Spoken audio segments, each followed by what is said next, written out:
ഈ ഗ്രൂപ്പ് ഡാൻസിൻ്റെ ഒരു സവിശേഷത എന്താണെന്നറിയാമോ? നമ്മൾ കലോത്സവത്തിനൊക്കെ പോകുന്ന സമയത്ത് നമുക്ക് എല്ലാ നൃത്തരൂപങ്ങളെയും സമന്വയിപ്പിച്ച് അവതരിപ്പിക്കാൻ കഴിയുന്ന ഒരു കലാരൂപമാണത്. നമുക്ക് ഒരു പോർഷനിൽ വേണമെങ്കിൽ ഇത്തിരി ഭരതനാട്യം അവതരിപ്പിക്കാം. ഒരു പോർഷനിൽ നമുക്ക് ചവിട്ടുനാടകം കൊണ്ടുവരാം. ഒരു പോർഷനിൽ നമുക്ക് മറ്റെന്തെങ്കിലും നാടോടി കളരിപ്പയറ്റ് വരെ കൊണ്ടുവരാം. നാടോടി നൃത്തം കൊണ്ടുവരാം. ആ നിലയ്ക്കുള്ള ഒരു ഐറ്റമാണ് ഈ ഗ്രൂപ്പ് ഡാൻസ്. എത്രത്തോളം വെറൈറ്റി വരുന്നോ അത്രത്തോളം പോയിന്റ് കിട്ടും എന്നുള്ളതാണ് ഗ്രൂപ്പ് ഡാൻസിൻ്റെ ഒരു സവിശേഷത. അതുണ്ടല്ലോ, അത് നല്ല അന്തസ്സായിട്ട് രാഷ്ട്രീയത്തിലേക്ക് എടുത്തു വെച്ചാൽ എങ്ങനെ ഇരിക്കും എന്നതാണ് നമ്മളിപ്പോൾ കണ്ടുകൊണ്ടിരിക്കുന്ന ഒരു സാധനം. എവിടെയാണ് ഇപ്പം ഇതൊക്കെ കഴിഞ്ഞിട്ട് കെ സുധാകരൻ ചെന്നിത്തലയുടെ ഒരു എക്സൈറ്റ്മെൻറ്റ് ലെവലിനെ കുറിച്ചാണ് ഞാൻ ഇന്ന് ആലോചിക്കുന്നത്. ഒന്ന് നോക്കൂ, ഈ തെരഞ്ഞെടുപ്പിന് തൊട്ട് മുമ്പ് ഡോക്ടർ അരുൺകുമാർ ഇലക്ഷൻ എക്സ്പ്രസ്സുമായിട്ട് പോകുന്ന സമയത്ത് ഈ പുട്ടും പയറും പപ്പടം കൂടിയൊക്കെ കഴിക്കുന്നതിനിടയ്ക്ക് സുധാകരൻ പറയുകയാണ്, ഞാൻ ചെന്നിത്തലയെ പിന്തുണയ്ക്കും. സംശയമില്ല, ഒരു കൺഫ്യൂഷൻ ഇല്ലാതെയാണ് പറയുന്നത്. താൻ പറയാൻ പോകുന്നതിൻ്റെ പ്രഹരശേഷി എന്താണ്, അത് ഉയർത്തിവിടാൻ പോകുന്ന ചർച്ചകൾ എന്താണ്, തുടങ്ങിയ എല്ലാ കാര്യങ്ങളെക്കുറിച്ചും നല്ല ബോധ്യമുള്ളൊരു നേതാവ് ഒരു ഇലക്ഷന് തൊട്ട് മുന്നിൽ വെച്ച് ചെന്നിത്തലയുടെ പേര് പറയുകയാണ്.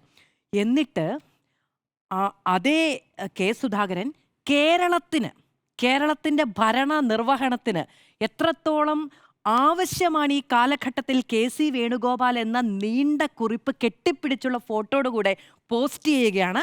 ഇപ്പം മുഹമ്മദ് ഷിയാസ് ശരി, എം ലിജു ശരി, റോജി എം ജോൺ ശരി, ആ നിരയിലുള്ള നേതാക്കളാണല്ലോ. അപ്പോൾ കെ.സി. വേണുഗോപാൽ എന്താണ് ഇതിന് പ്രതികരണം നടത്തുന്നത്? അദ്ദേഹം ഒരു മുതിർന്ന നേതാവാണ്, എല്ലാവർക്കും അഭിപ്രായങ്ങളുണ്ടാകും.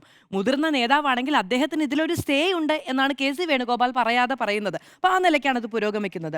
ഫലം വന്ന് 5 മിനിറ്റിനകം മുഖ്യമന്ത്രിയെ പ്രഖ്യാപിക്കും എന്നാണല്ലോ പി.സി. വിശ്വനാഥ് ഏറ്റവും അവസാനമായി പറഞ്ഞിരിക്കുന്നത്. ഈ കമൻറ്റുകളിൽ ഏറ്റവും അവസാനമായിട്ട് ഇതിൻ്റെ നോക്കിപ്പം വി.ഡി. സതീശൻ, കെ.സി. വേണുഗോപാൽ, രമേശ് ചെന്നിത്തല. എറണാകുളത്ത് നിന്നാണോ മുഖ്യമന്ത്രി, ആലപ്പുഴയിൽ നിന്നാണോ മുഖ്യമന്ത്രി, ഡൽഹിയിൽ നിന്നാണോ മുഖ്യമന്ത്രി? കാരണം വി.ഡി., കെ.സി., ചെന്നിത്തല എന്നതിനൊപ്പം വനിത എന്ന് പറഞ്ഞ രാഹുൽ ഗാന്ധിയും അപ്പുറത്ത് നിൽക്കുന്നുണ്ട്. അപ്പോൾ ഡൽഹിയിൽ നിന്നൊരു മുഖ്യമന്ത്രി വരുന്നുണ്ട്. ഇങ്ങനെ ഒരു ചതുഷ്കോണ പോരാട്ടമാണ് ഇവിടെ നടക്കുന്നത്.